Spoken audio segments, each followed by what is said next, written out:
Food Prize Foundation, and with support of UNESCO, the World Academy of Sciences, the African Academy of Sciences, Australia-Africa Universities Network, Asia Pacific Association of Agriculture Research Institutions, APAARI, and Africa-Australia Research Platform. Thanks to all of them for this exciting session. We would like to welcome you all for this very important session. And I should mention before we start that we had an overwhelming response on this session. As per registration statistics that I had 4 hours ago, we had about 700 participants from 55 countries. And I'm also very pleased to see that more than 35% participants, they are women. We are very excited to have a panel of eminent scientists and the policymakers around the world who have long-term experience in the international agriculture. We would like to thank all of them for accepting our invitation and joining this session despite of their busy schedules. Now, very quickly about this session, as we know that like every year, the World Food Prize Foundation is organizing the 2022 Warlog International Dialogue in this week. This year's theme is Feeding a Fragile World. And this time it is focused on the nexus of agriculture, food security, and climate change, addressing adaptation and mitigation solutions to reach the SDG Sustainable Development Goals by 2030. The triple threat of COVID, conflicts, and climate embodies the multiple challenges the global food system faces now and in the future. To address these challenges, the several events are being organized as part of the 2022 Warlog International Dialogue. These events are expected to address scalable solutions for adaptation and mitigation to limit planetary warming below 1.5 degrees Celsius and achieve the Sustainable Development Goals, including SDG 2, which is talking about zero hunger. When we talk about that SDG 2, it is really sad to note that between 2014 and the onset of the pandemic, the number of people going hungry and suffering from food insecurity had been gradually rising. The COVID-19 crisis has pushed those rising rates even higher. And we are all aware that the war in Ukraine is further disrupting global food supply chains and creating the biggest global food crisis since World War II. The COVID-19 crisis has already exacerbated all forms of malnutrition, particularly in children. Agriculture definitely can address some of these above-mentioned points. For instance, high-yielding and nutritious varieties can provide enough food and also nutrition for tackling hunger and malnutrition, among many other contributions from agriculture. However, we are aware that not a single organization can tackle these serious issues.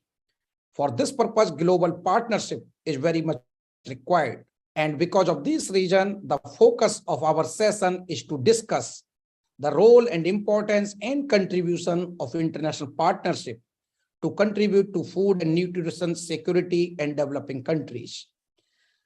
Now, welcome once again to this exciting session.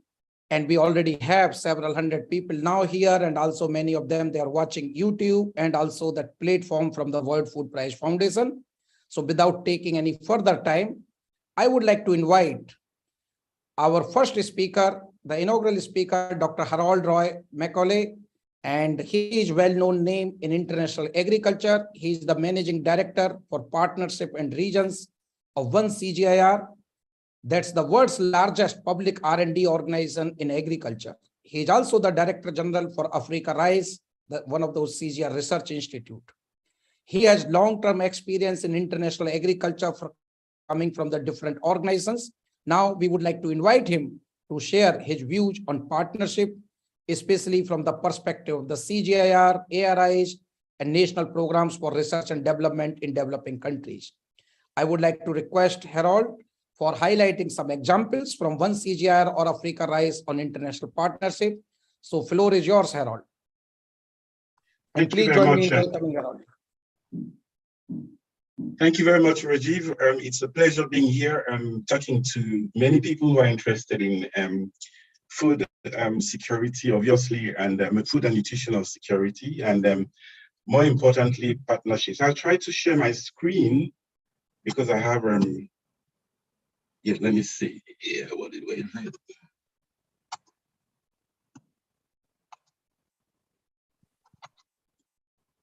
Yeah, are you seeing my screen? Yes, yes, please put in that presentation mode, yes. Yeah, so what I'm going to talk about partnerships, because that's what the whole the session is all about.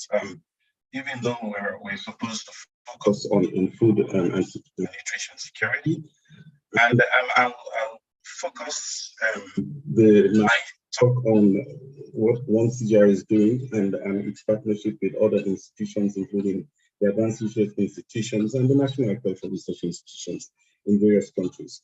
And I'm referring to this as developing a new paradigm for partnerships, obviously to advance the transformation of food, land, and water systems in a climate crisis. This is the core of the discussion. We need to transform our food, land, and water systems that are broken. And we know that for 50 years, the CGIAR has been, of course, with its partners, has been a leader in agricultural science and innovation for development. And from specific food crops to water systems to policy, CGIAR is an institution across the globe, working independently and together in partnership. We have produced science that has brought benefits to hundreds of millions of the world's poor. And as you can see on the slide, quite a few interesting projections on what we have achieved. And an independent assessment has shown that CGIAR has achieved a tenfold return on investment. This is very important for partners, that they should know that. Here, we want to emphasize that the world has changed, and CGIAR has to change with it. It must change with it, I should say. Today, we know that the world is facing increasingly complex and interconnected threats to its food security, including the impact of climate change, pandemic, and conflicts, as you have mentioned, Rajiv. So we need fresh and bold new approaches to effectively address these challenges and deliver on the sustainable development goals that you've mentioned. Now, this recognition has inspired one CGIAR to reform, to unlock the combined capabilities of its people, knowledge, and global presence to achieve greater impact. So the challenge is there, the opportunities, and the solution. Now, what is one CGIAR? The one CGIAR, we need to know what it is. I mean, we're talking about this, and some people are still asking the question. It is, it's a transition which aims to a sharper mission and impact focus, unified governance, and you will see that on the screen, institutional integration, a new research modality, and obviously what most people don't like to talk about is the funding side. We need pool funding to be much more effective and efficient in the way we're going to deliver on these great challenges that we have in front of us. I just want to maybe share with you a few highlights on the 2030 research and innovation strategy that puts climate change at the heart of our agenda. And this, as you can see, it adopts a systems transformation approach for food, land, and water. Research is organized along 3 action areas, as you can see: system transformation, genetic innovation, and resilient agri-food systems. And the results are delivered across 5 impact areas. And these impact areas are similar to impact areas of the system development and the SDGs. And also when we look across various the strategies of various partners, these impact areas are reviewed as being very, very important. And we are also aligned to this impact area. So that creates a scope for partnership, great opportunities for partnership. We're looking as well how to deliver on these on this research agenda. As part of the current reform, we have strengthened our strategy to integrate partners' perspectives and needs. This is very important if we're talking about the last 5.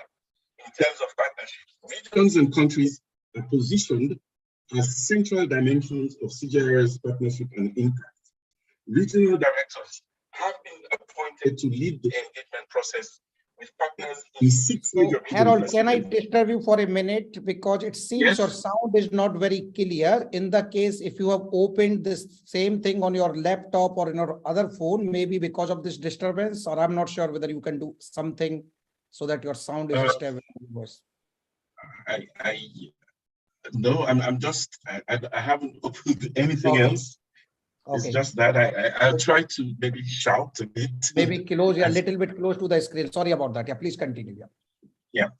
So as I said, we want to reach the last mile, and we believe that we need to engage in, across the globe in regions, and we have 6 regions that we have outlined. Obviously, these regions are also addressing major agroecological zones: the Latin American Caribbean region, Central and West Asia, Northern Africa region, West and Central Africa region, South Asia, Southeast Asia, East and Southern Africa region. So we have all these 6 regions that we're working in. But what is the most important thing is that we have 1 CGIAR regional directors that are engaging with countries and regions. Moreover, we have in each country, rather than having several center representatives, we have 1 country convener that is actually coordinating research in this country. So the link up, and the job is to align to the demands and needs of countries. Here, I just want to mention in the case of a partnership in implementing the research agenda, we have a new research and innovation portfolio of initiatives. Now, these are major prioritized areas of investment that bring capacity from within and beyond CGIAR to bear on well-defined major challenges. Now, 6 of the 32 initiatives that we have are regional integrated initiatives that will ensure that there is an integrated response to local demands from across the action areas. They will operate by co-identifying challenges and research focus with key partners, and by co-designing, co-creating, and co-learning with these partners throughout the innovation process. So this is very important in our partnership. So we're having this, and obviously all of what we're aiming to is to have deliver on these 5 impact areas that I mentioned. In terms of engagement, we have held a series of high-level consultations to show how CGIAR will work with partners to boost impact. This is very, very important. One such important consultation was hosted by the African Development Bank in partnership with FARA, the Forum for Agricultural Research in Africa, the African Union Commission, and CGIAR. Participating organizations in this consultations included the Alliance for Green Revolution in Africa, AGRA, the AU NEPAD, and sub-regional research organizations, MAFAS. Now, these are very important institutions, research and innovation institutions in Africa, and obviously we also work with other institutions in the Global South. There was a strong commitment by the partners to work together to strengthen human and institutional capacity of Africa's agricultural research and innovation system and leverage CGIAR global networks to foster greater South-South and triangular cooperation, all with the aim of responding to the challenges around food, land, and water systems. And today, CGIAR is a bolder and more operationally integrated institution, and we are now a stronger global, regional, and local partner of choice for food systems transformation, with a unified presence and clear entry points for engagement. As you can see, we work with the NAS, multi-stakeholder platforms, global and regional bodies, private sector, all of these to accelerate sector-wide progress. And with a unified presence and clear entry points for engagement, CGIAR will be much more accessible to partners and stakeholders at the global, regional, national, and local levels for more coherent responses. In conclusion, growing our funding will enable us and our partners to do more for and with smallholder farmers. CGIAR aims to raise $2 billion by 2030 to support its transformational work together with partners.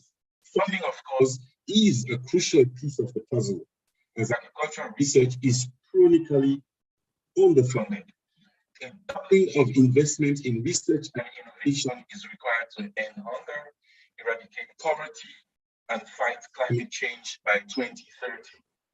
With CGIAR research and innovation providing a 10-to-1 return on investment, funding the new initiatives provides a clear path to impact for people and planet. And all of this has been summarized in this last slide, which is talking about partners and how what the benefits, farmers and consumers, what they will benefit from this. And obviously, we're making a case for a stronger collaboration and partnership to attract donors, the interest of donors to actually fund agricultural research addressing these challenges in food and nutritional security. So I'd like to end here, Rajiv, and would like to thank you once again for giving me this opportunity to say a few words about CGIAR's partnership with other institutions all over the world. Thank you very much. Thank you very much, Harold. Thank you very much. I think this was wonderful intervention from you. And you highlighted very nicely about that importance and role of that one CGIAR, which brings huge partnership in the area of international agriculture. So we will discuss, we will take some questions later stage, but at this stage, thank you very much, Harold. And if you will like to unshare your screen, then we can move to the next presenter. Thank you. Now, at this stage, as Harold has highlighted the role of the CGIAR, especially in Africa and Asia and South America, now we would like to invite Dr. Jennifer Warren, and she is the acting managing director of AGRF's Africa's Food System Forum and head of the partnership for the Alliance for a Green Revolution in Africa. In short, we call it AGRA. AGRA has been doing wonderful work in Africa. So we would like to invite Jennifer to highlight some success stories, and she's already having her slide that how they are strengthening SMEs and also making that impact on the farmers. So Jennifer, floor is yours, please.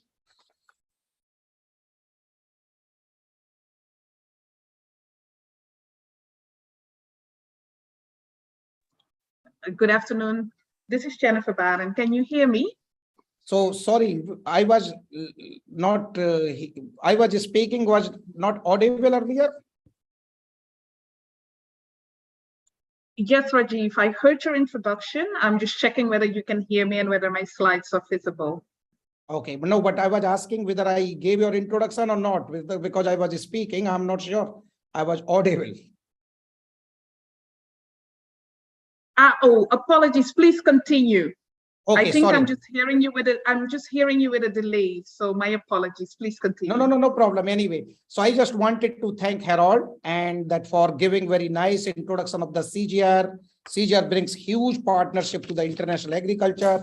And as he mentioned that they are delivering the technologies to the farmers and consumers while talking about the environmental sustainability. So thank you very much, Harold. Now we would like to move to Dr. Jennifer Warren, the next speaker. And she is the acting managing director for Africa's Food System Forum of the AGRF and also the head of the partnerships Alliance for a Green Revolution in Africa. In short, we call it AGRA. We would like to invite her to highlight some success stories and also her vision from AGRA or AGRF perspective. So we would welcome you, Jennifer. Floor is yours. Please go ahead. Thank you so much, Rajiv. And my apologies, I had an electricity cut just before I came on.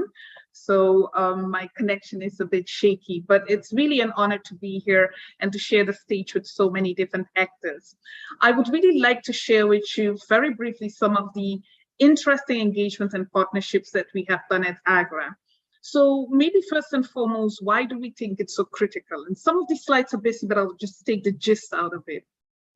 When it comes to the African continent, there is an estimated investment gap of $40 billion a year when it comes to food systems transformation on the continent. And that is $40 billion of both public and private investment that is missing. We haven't even added to this equation, actually, the investment gap when it comes to climate change, adaptation, and resilience that is relevant for the continent. I'm just sharing this because this number alone is astonishing, but I think what it signals is that no institutions, no government can close this on its own. We have to work in partnerships, and we have to align our models and investments to make sure that we can address the challenges the continent faces. Now, AGRA, an institution established by Dr. Kofi Annan and we more than a decade ago, and we just revised our new strategy. And I'm just taking you to some of the highlights that we would like to address in our next 5-year strategy as we are tackling some of the challenges that the continent faces. We're actively engaging in 15 focus countries where we work with governments and partners to basically strengthen their food systems. We're targeting 28 million farmers, and we hope to invest over $300 million into competitive markets, but we hope to leverage through our investment $3 billion of investment through flagship programs in countries, but also by working in partnership. Now, how do we work in terms of our basic approach? Once again, a busy slide, but what you can see is a food value chain, and we always say we're here to help mitigate risk. We help to buy down risk at the beginning. Sorry to interrupt. If you can please make it full screen. We see the presenter more. And display settings. My apologies. According to my presentation, it is in presentation mode already. You can just make it, and then at the top you have display settings wherein you can just add to UL display. Yes, I have pressed all the right buttons. Is it still in slide mode or in presentation mode? It's in slide mode, but this is bigger than what we had before. Can you try again? Sorry to very sorry. No, it's absolutely okay. I'm not really sure why it's doing that. Maybe I should go down. There's an icon at the bottom there. Yeah, click on that. Okay, so I've clicked on the icon at the bottom, and unfortunately nothing is happening. At the top you see that resume slideshow. Can you click on that, please? At the top is just where your arrow is. You have resume slideshow. Yeah. I have clicked that. Is that better? Just a custom slideshow.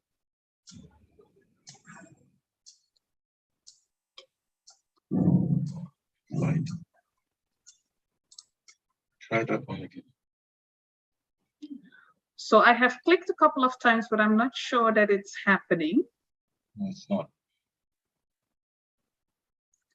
Dr. Rajiv, what do you advise? I know it worked perfectly in the beginning. I would suggest now to continue because you have tried everything, and I do not see any issue that why this is happening. But I think this is Yes. So this I is hope also, it's still a bit readable. My sincere apologies for that. In fact, when we checked, everything went well. So I don't know that why this happened, but I think in the interest of time, this is okay. You can continue now, please. Yeah. Okay, fantastic. I just wanted to highlight for this slide, what we do with our partners is that we basically buy down risk in the beginning of the value chain by supporting aggregation of farmers, engaging with partners. We invest across the food value chain and also across different actors.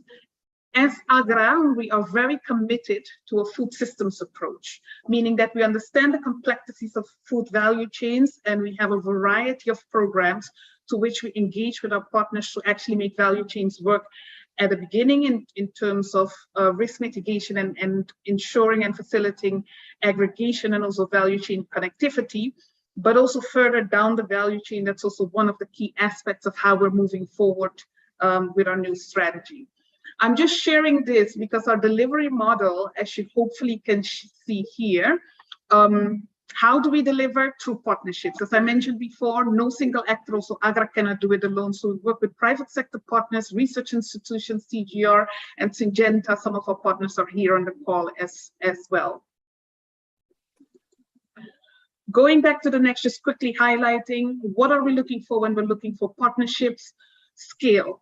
Can we increase the numbers of farmers that we're reaching? Transformation.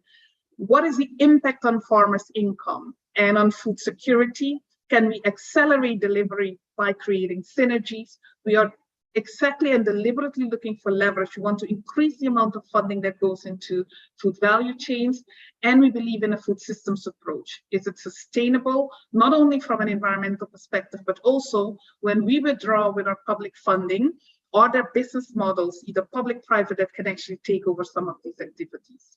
I would just like to highlight a couple of actions and activities that we're doing. Now, I mentioned before that we're working in 11 countries. This is just a snapshot of what we're doing in, for example, Kaduna State, where we're working with thousands of farmers and we're creating what we call village-based agents. These are mother-baby demo plots as close as possible to the farmers to help to bridge the last mile alliance. So far, I think very similar to many projects and programs that are happening. And we are investing through a grantee method, having different grantees who are working to build capacity, cover last mile alliance, and also connect to market.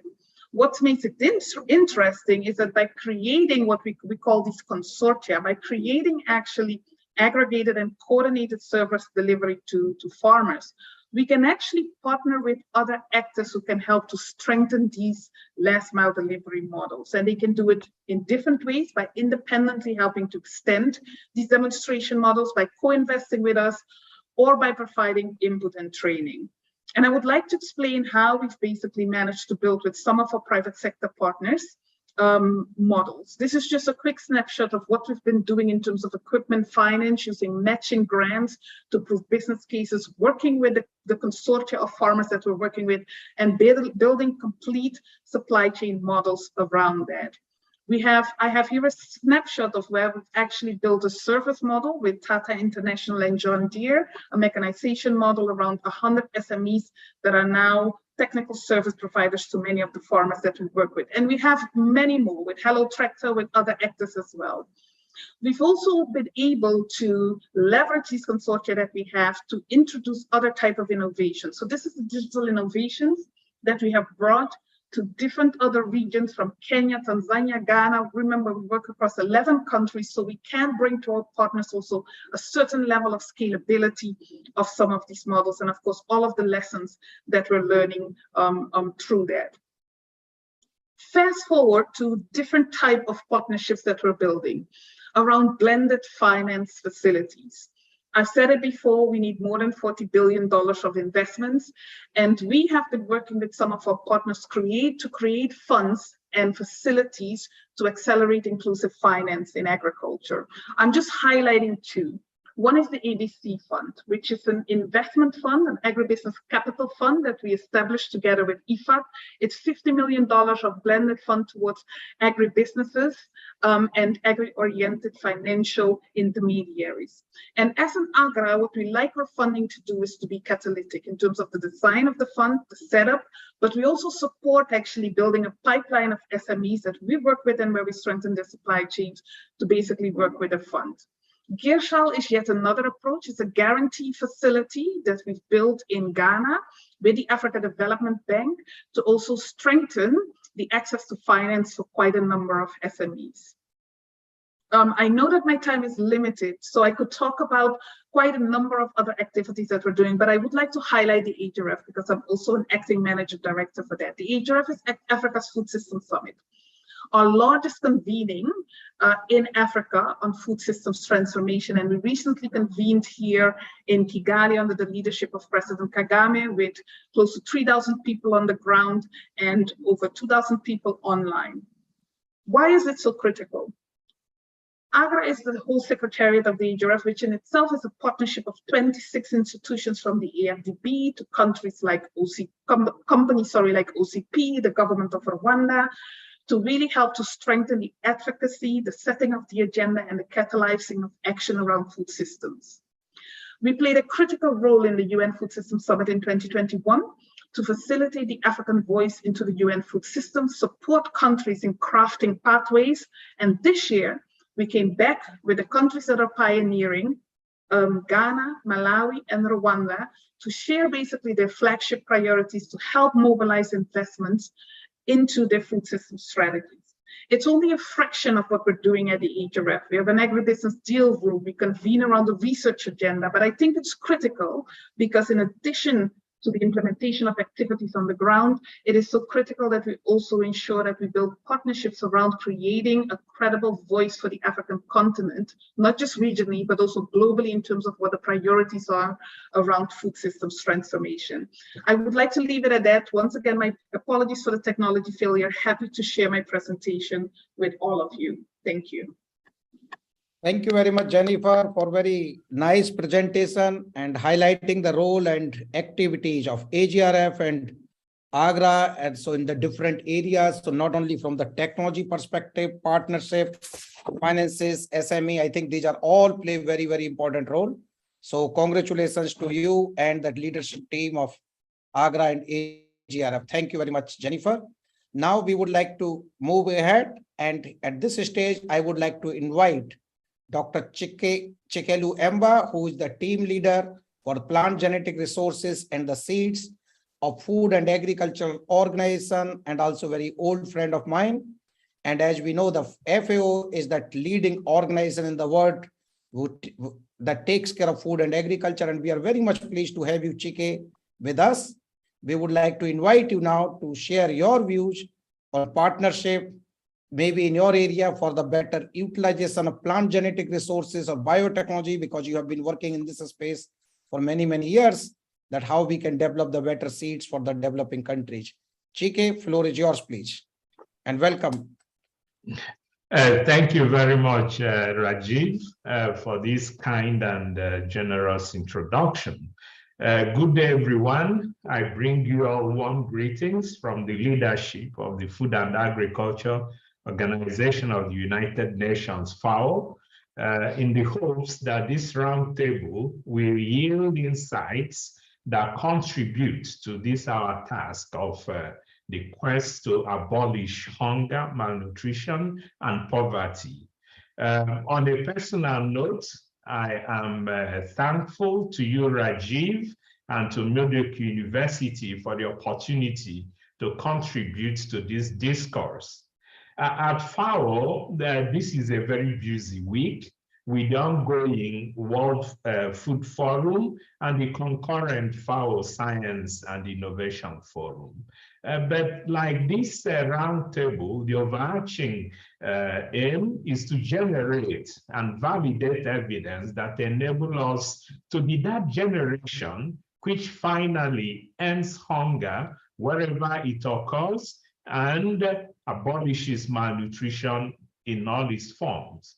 Rajiv has asked me to speak to the leveraging of partnerships to harness the potentials of plant genetic resources for food and agriculture to deliver seeds to farmers, especially in developing countries. But let me just step back a bit to underscore that as an intergovernmental organization, everything that we do here at FAO is based on partnerships. It's therefore difficult to talk about one and leave the other. However, for reasons of emphasis, let me advise or remind those of us who already know that FAO has a stream of work at the highest echelons of its leadership that is led by a Deputy Director General, which is dedicated to partnerships. And so we have these partnerships with other UN agencies, resource partners, industry, civil society, grassroots organizations, indigenous peoples, research and academia, and a host of others. And it's in this vein that FAO has developed a new strategy for private sector engagement. So perhaps a more meaningful use of the time here is that I share some perspectives on the work that we do, and then hope that you're able to glean the centrality of partnerships in everything that we do here. However, first, let me situate the work in some context. As a common premise, dear friends, ladies and gentlemen, we agree that the Sustainable Development Goals, to which Rajiv spoke to quite eloquently at the beginning, that through this we have committed to end hunger and malnutrition in 2030.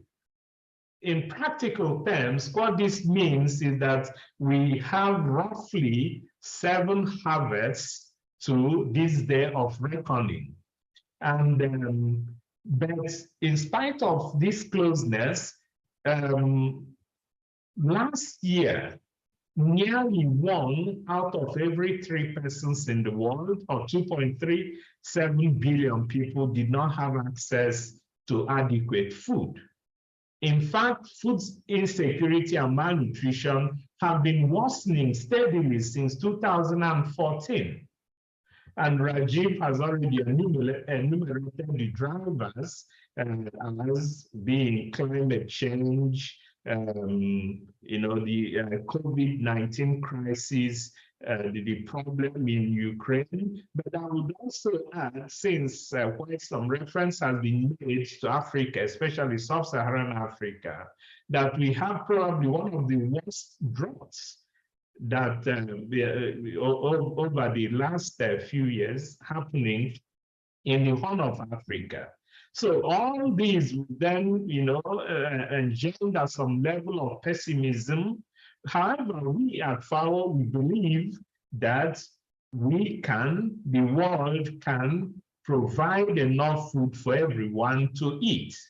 And it's on that basis that the organization has articulated its strategic framework 2022 to 2031, which is a means to lesser focus the work that we do as an organization with our partners on the attainment of the Sustainable Development Goals. What this strategic framework seeks to do is to transform our agricultural and food systems to become more efficient, inclusive, and resilient.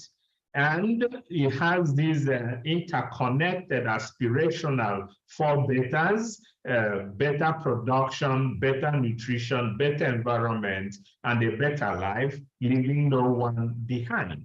And an underlying principle for this strategic framework, just like the Sustainable Development Goals, is the importance of partnerships. So no institution can do it alone.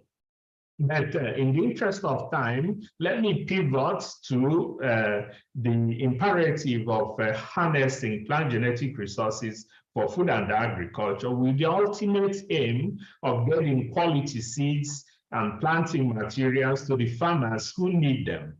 Of course, this is important since over 80% of our food is plant-based.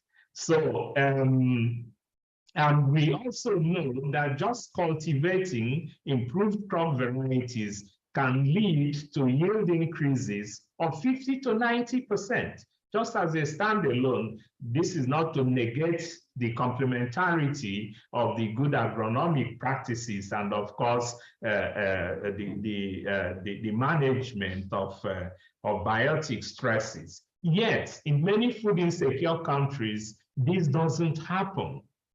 Farmers don't use the right varieties, and not enough number of farmers either use the quality seeds. So what do we do? And FAO, mindful of this importance of seeds, and also knowing that seeds don't just happen, they are made.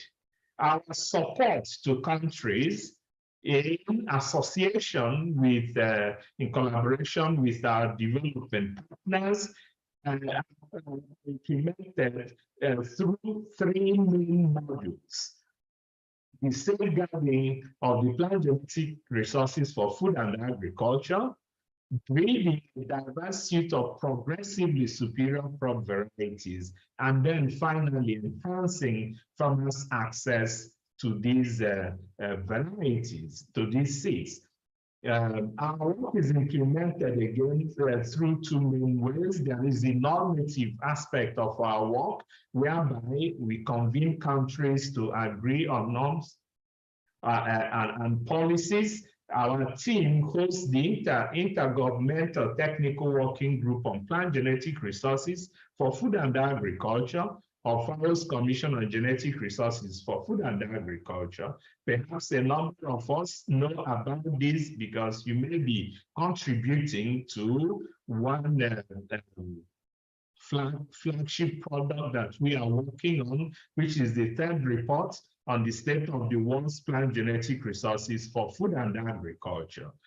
But then we also have the operational work, where we work in the field with countries, with development partners. I just give you an example. A development partner, the European Union, is funding a multi-year project in Mozambique, through which farmers are being supported to access quality seeds. And this involves using FAO's farmer field schools to establish demonstration plots that enable farmer participatory variety selection, aggregating these farmers into cooperatives, and ultimately supporting some of them to become seed producers themselves. Yeah, this is just one example of the kind of thing that we do. And regarding biotechnologies, Rajiv and other colleagues, let me just make it abundantly clear that we at FAO, we believe that biotechnologies, agricultural biotechnologies, can contribute to this quest to attain food security and nutrition. However, we are also mindful of the concerns regarding safety in certain quarters, which is why we advocate a case-by-case evaluation of the fit for purpose, and then all the safety considerations. We disseminate information, we organize conferences, and a number of you have participated in this. We also publish a newsletter. And something that I want you to look out for is that we are currently preparing a set of case studies that demonstrate the application of biotechnologies to address constraints to smallholders' production systems.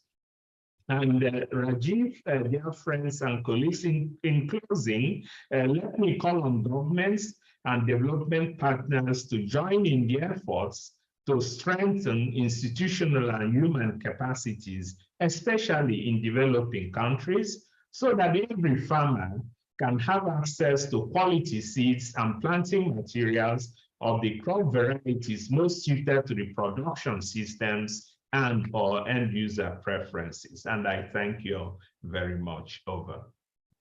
Thank you. Thank you very much, Chike, for highlighting that activities of FAO, and especially in the context of the PGR, seeds, and partnership. You gave the example of success story of Mozambique partnership. I think this is wonderful. And thank you very much for also congratulations for your leadership in FAO for working in this direction. We really appreciate. We will come back to you later, Chike. Now we would like to invite Dr. Ravi Khetrapal, who is the Executive Secretary for APAARI. APAARI is Asia Pacific Association of Agricultural Research Institutions. And APAARI is doing wonderful work, especially in Asia and Pacific. And I should also mention that APAARI is one of the co-organizers of this session. So we are very much pleased to receive your help and support, Dr. Khetrapal, that your team is also working with us for organizing this session. And now floor is yours to discuss or to have your views and vision about the partnership. Floor is yours, Dr. Khetrapal. Thank you, Rajiv, and good morning, evening, afternoon to everyone. Well, we had been listening to some big organizations talking on the high-level issues and giving their expert opinion, and it was quite well done, I believe. If you talk of FAO or CGIAR, they are the global organizations who drive the agri-food system agenda and partnership also. Importance of partnership has been well highlighted. I will like you all to permit me to speak on something very simple, something which is on the ground, something which is very important when you actually work on the ground, and something which you don't learn from the PowerPoints, which you learn when you are involved into partnership or you look for a partnership, and with the case studies of our small experiences in the Asia-Pacific region. Now, as some of you may be knowing, APAARI is a membership-based, unique apolitical organization with more than 80 members, representing a diversity of members and partners. From NARS, we have 22 members, 1 CG, which means all the 12 CG centers, which are members. AGRA institutions like CABI or like World Veg Center and ECMOD and so on. We have education sector. We have sub-regional fora like SARC, like SPC, etc. So we have a cocktail of the diversity of the members and partners within the organization. We work on different thematic areas. I'm not going to highlight that. But what I want to say here from APAARI's observation and APAARI's side is membership engagement and partnership is key to APAARI's contribution. How you build partnership, how you keep your members engaged. I think that is where the functional aspects of the partnership in the R&D becomes very crucial. We create networking opportunities for our members and partners to choose their partners or support them with getting better partners. And we do it on a regular basis. Members actually, they need assessment and priorities. You know, we need to assess their priorities on regular basis, which we do with the membership engagement. And based on the priorities, we need to look at the partnerships.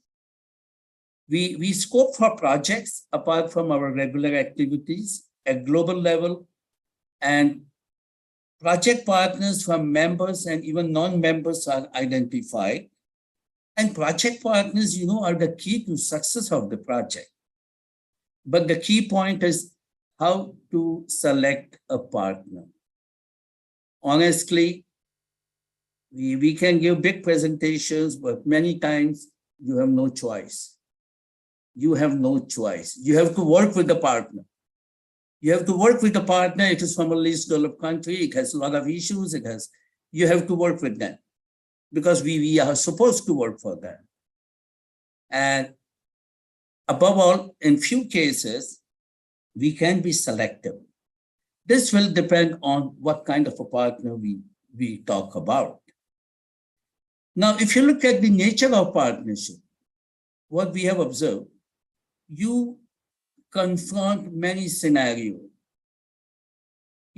Sometimes you need partner at a strategic level. Sometimes you need partner at the operational level. You do need development partners. you do need research partners in the research project.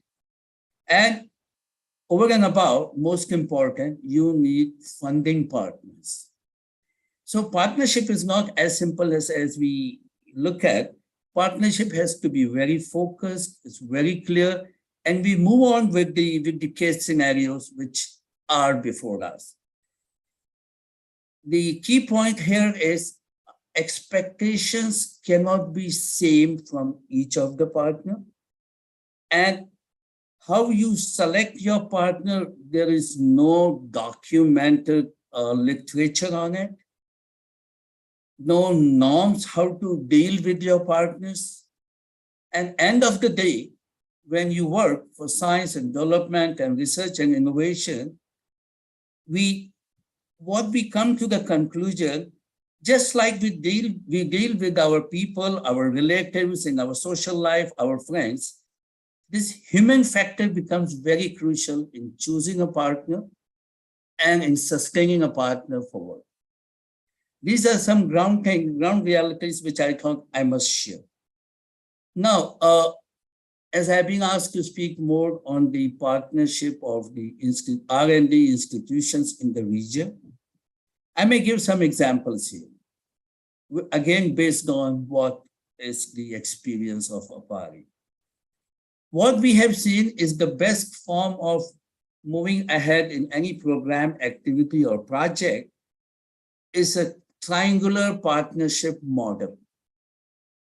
A triangular partnership model means you have a clear global south partner, you have the best from your region, you have a partner from the global north, you have to bring the best practices, the best innovations, best technologies to the global south, and you have the country project partners, which are the beneficiaries.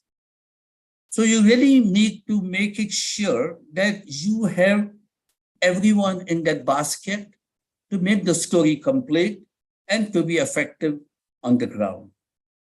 Just like we have a project from Standards and Trade Development Facility of WTO on Asia pesticide risk management for mitigation of risk and for promotion of biopesticide in the region for facilitation of trade.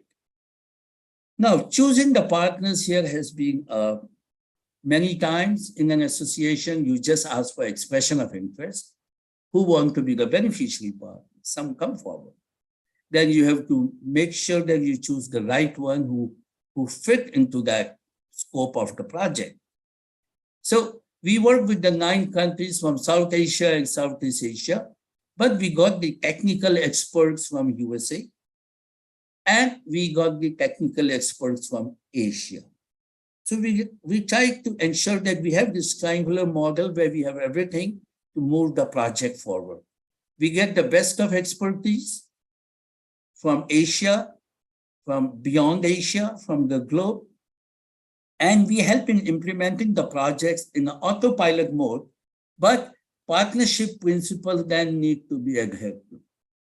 Partnership principles are many if you Google out, but for us, partnership principles means a partner with whom you can have a trust, faith, and the minimum respect, and respect to time, respect to each other's activities, and working as a team. These are some minimum principles we expect. So, lot of linkages are established and formalized if we strengthen partnerships at local level. Partnership is just not we have one partner. Partnership actually we have seen in one of our projects in Bangladesh. Through the public sector partnership, we got a lot of other relevant public sectors which play important scientific and other role in the work of phytosanitary compliances for WTO compliances in the international trade. And these linkages were completely missing. But thanks to our partners which established the linkages, which helped us to develop a complete system. So partnerships can have a multiplier effect because the linkages they can scale up to make the story complete is very important. We talk of agri-food system, and we cannot talk of a system unless we work with these partnerships of multiple kinds from diverse areas, which are so crucial. Now, we have another project where our partnership mode is entirely different. It's with the farmers' organization. Yeah. So while working with the farmers' organization, Asia Farmers Association of Philippines, we have seen we can do a lot of bringing farmers as the in the co-designing of the project, in the co-learning and co-implementation in one of the projects of Global Forum of Agriculture Research, which is a kind of a collective action on forgotten food. I'm not going to speak on the project per se, but what I'm telling you is the kind of partnership you build. And sometimes you have to have partnership at the bottom of the pyramid. Every time you don't need to start with the top guns in the partnership. So this is a different model of partnership, bottom-up approach, which we feel is quite crucial for the agri-food system sustainability. Then we have started our project, we have launched it with the private sector association, with 4 big private sectors who are in the seed trade, International Seed Federation, all scientific norms of seed certification and other activities which they are taking care of, all the database and all, and the regional development agencies like CropLife Asia and American Seed Trade Association and all, who all come as a big development partner.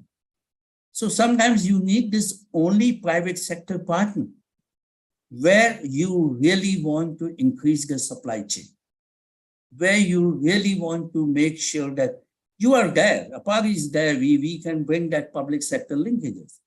So the partnership model working with them becomes entirely different. But the very objective of what you want to do, I think is very crucial for the partnership.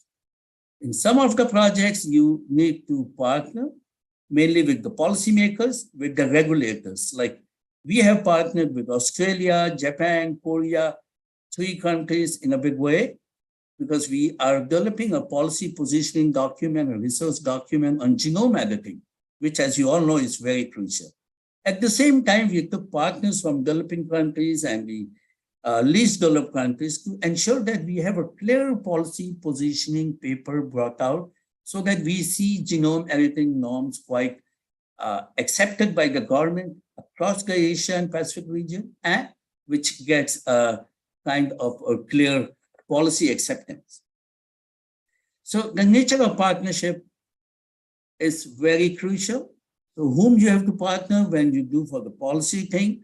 And similarly, with one of our components of a project on biopesticide regulatory cooperation and coordination, we have directly linked with the regulators in the individual country and with an expert from a former very famous guy from the Environment Protection Agency of US, where clearly we have partners who are well versed with regulation, who bring the right thing on the ground, who can harmonize, and who see the global acceptability of the policies which are required to keep the subject moving ahead.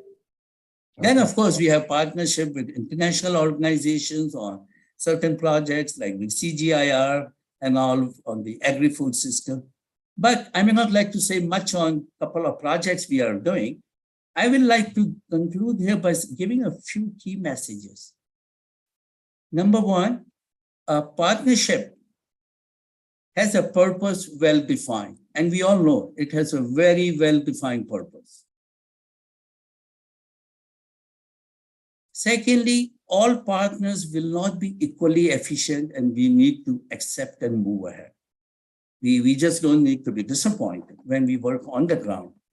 But we need to select the partners cautiously as every project has a shelf life, unfortunately.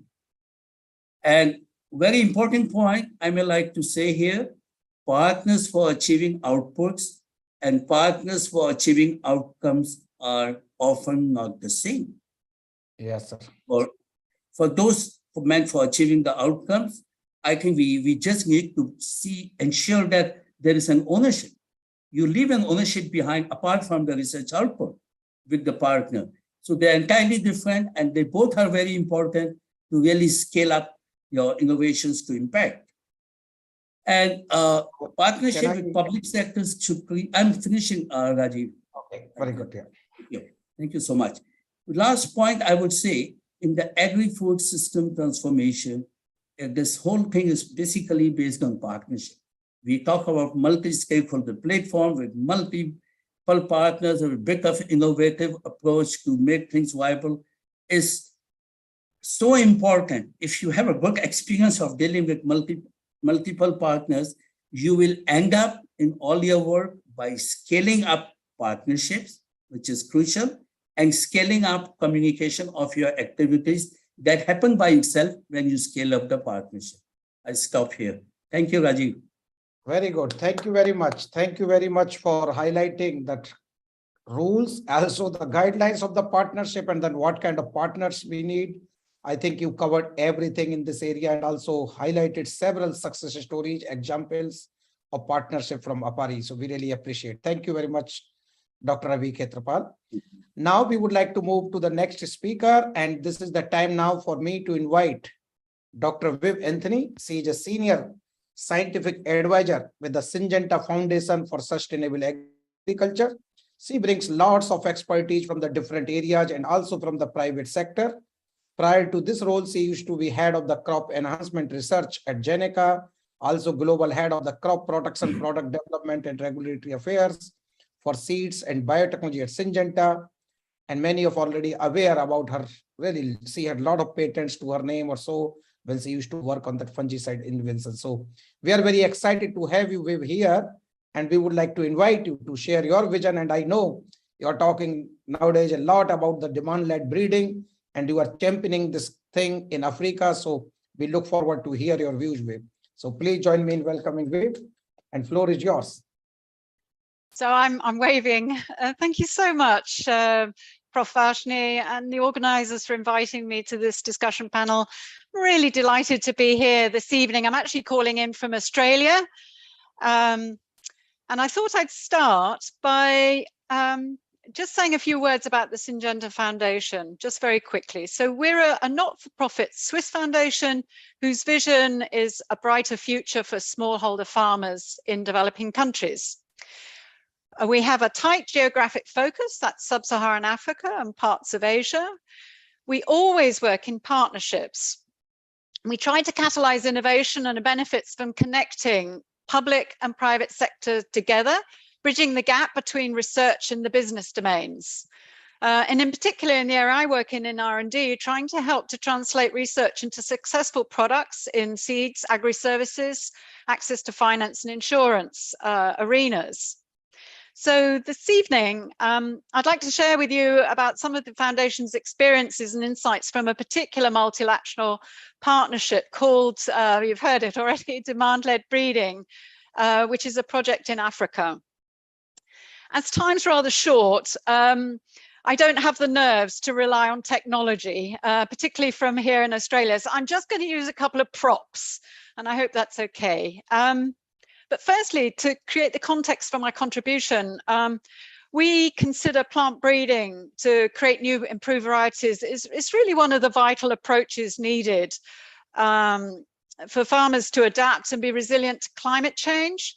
And now more than ever, to support greater domestic food production in developing countries with high population growth. These are also the people that are most vulnerable to climate change. And we've heard already, that really the consequences of these food trade shocks due to the pandemics, recent energy disruption and the conflicts. But going straight into this partnership, you may say, well, where did it come from? How did it start? It actually started in response to a set of data And this is the DIVA study from 20 countries in Africa, which many of you, I'm sure, know quite well. And what it showed was that farmers were only planting on average, overall average, of 35% of the cropping area with modern varieties. So only 35%, and of all of the very precious public resources being used were actually being seen in farmers' fields. So this led us, together with the Australian Centre for International Agriculture Research and the Australian Crawford Fund, to question, well, why is this? And we set a hypothesis at the time that really was quite controversial. And that what we set was saying, well, part of the problem might be that the varieties being released don't offer sufficient compelling benefits for farmers to take the risk to change what they're growing. All right. And to look into this, rather than investigating the varieties that weren't being adopted, we decided that we would look for excellence. We wanted to seek out professional African breeders who are being highly successful with their varieties, and to reach into the private sector seed companies on how they did their design, because these seed companies, they either thrive or completely fail on the merits of what they're selling. And at the time, nobody else was doing this. There was no training really or materials about what to design. Everybody was focusing on really fast moving science and how to use the best breeding strategies and the molecular tools to get genetic gain and do better. So what we did was we brought together interested public and private parties that were curious about what the best practices in variety design were, with a view to harnessing and promoting these for use by professional breeders. And the participants that basically came together, they co-created, and you can see a number of names, and I will mention some behind me. They co-created the program from a blank piece of paper. It didn't come from a project call to a set of funds available. The partners self-selected, and they came from 3 different types of institutions. That's the NARS, universities, the CGIAR in Ghana, Uganda, Ethiopia, Rwanda, and Kenya. And also leading African postgraduate plant breeding education centers at WACI, AKI, Makerere, University of Nairobi, and Haramaya in Ethiopia. And another very important partner that really wanted to work as part of the group is the Pan-African Bean Research Network, PABRA, led from Biodiversity Now and CIAT Alliance. And PABRA were already making advances in using market-led approaches and wanted to take it to the next level. So what we did was we connected into the private sector involving Syngenta, their training academy for breeders and other seed businesses. And together, the partners created a set of best practices and training modules, and focusing in really quite hard in the area of understanding clients' needs using market research, visioning and foresight, product profiling to create variety designs, looking at how to progress variety, best lines and decision-making in the development strategy, and also how to create compelling business cases to win investment. And this is really key. And in this last year, we've been strengthening the importance in this whole program of gender diversity and inclusion into each of these areas.